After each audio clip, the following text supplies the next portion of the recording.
Alhamdulillah hamdan katsiran thayyiban mubarakan fi kama yuhibbuna rabbuna wa yarda.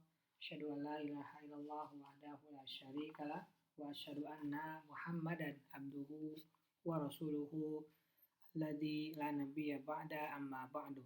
Kita lanjutkan pembacaan Taisir Karimir Rahman fi Tafsir Kalamil Manan yang ditulis oleh Syekh Abdurrahman bin Nasir As-Sa'di.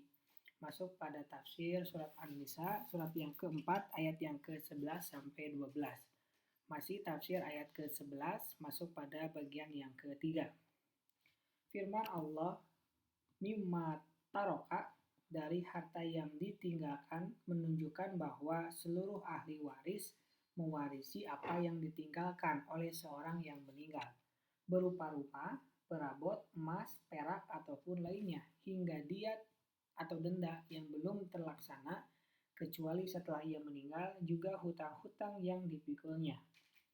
Kemudian Allah menyebutkan warisan kedua orang tua dalam firman-Nya, wali abawaihi, dan untuk dua orang ibu bapak, yaitu ayah orang yang meninggal atau ibunya, likulli wahidin minhuma sudusu mimma taraka in kana lahu waladun, bagi masing-masingnya seperenam dari harta yang ditinggalkan jika yang meninggal itu mempunyai anak, yaitu anak-anak si mayit atau cucu-cucunya dari anak laki-lakinya, yang laki-laki maupun perempuan, seorang ataupun banyak.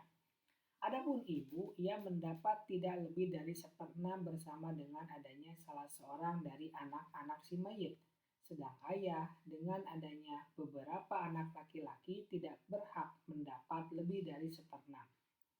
Apabila anak tersebut seorang perempuan atau beberapa perempuan dan tidak ada lagi warisan yang tersisa setelah pembagian hak-hak yang tertentu seperti kedua orang tua dan dua orang anak perempuan, maka mereka tidak mempunyai bagiannya lagi dari asobah atau sisa pembagian.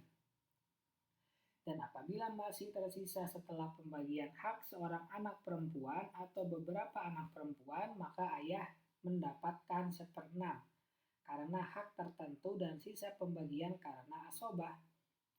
Hal itu karena kita telah memberikan hak-hak tertentu kepada pemiliknya. Dan apa yang tersisa darinya, maka yang lebih berhak adalah yang laki-laki. Dan ayah lebih berhak lebih dahulu daripada saudara si mayit, pamannya, atau yang lainnya. Fa'ilam yakul lahu waladun warithahu abawahu faliummihi sulus. Jika orang yang meninggal tidak mempunyai anak dan ia diwarisi oleh ibu bapaknya saja, maka ibunya mendapat sepertiga.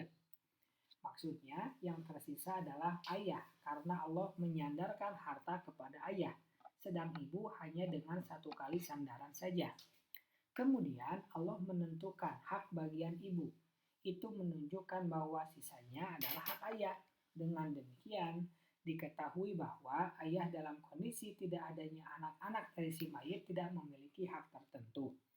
Akan tetapi, ia mewarisi dengan cara asobah seluruh harta atau apa-apa yang tersisa dari pembagian hak-hak yang tertentu.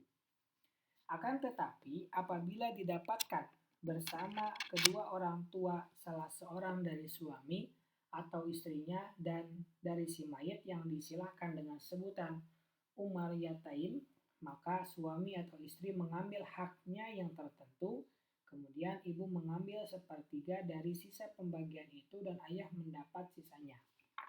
Ini berdasarkan firman Allah, wa warithahu abawahu faliummihi tsulusu.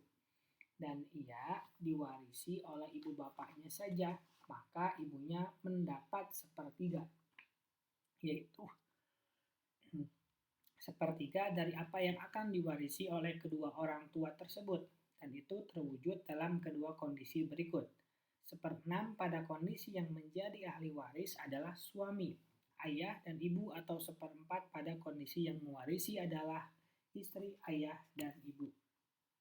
Ayat itu tidak menunjukkan bahwa ibu mewarisi sepertiga dari hasil secara penuh dengan tidak adanya anak-anak si mayit. Hingga dikatakan, sesungguhnya kedua kondisi itu telah dikecualikan dari hal tersebut.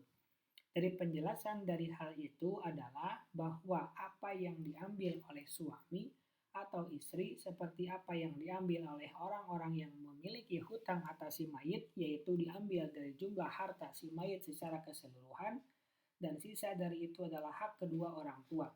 Dan didasari pula oleh karena bila kita memberikan kepada ibu sepertiga harta warisan, pastilah bagian ibu lebih banyak dari ayah pada kondisi adanya suami. Atau ayah akan mengambil pada kondisi adanya istri lebih banyak dari ibu setengah dari seperenam. Ini tidak ada kesamaannya, dan yang seharusnya adalah persamaannya dengan ayah, atau ayah mengambil 2 kali lipat dari apa yang diambil oleh ibu. Kita lanjutkan di bagian yang keempat. Subhanakallahumma wa bihamdika asyhadu an la ilaha illa anta astaghfiruka wa atubu ilaik. Assalamualaikum warahmatullahi wabarakatuh.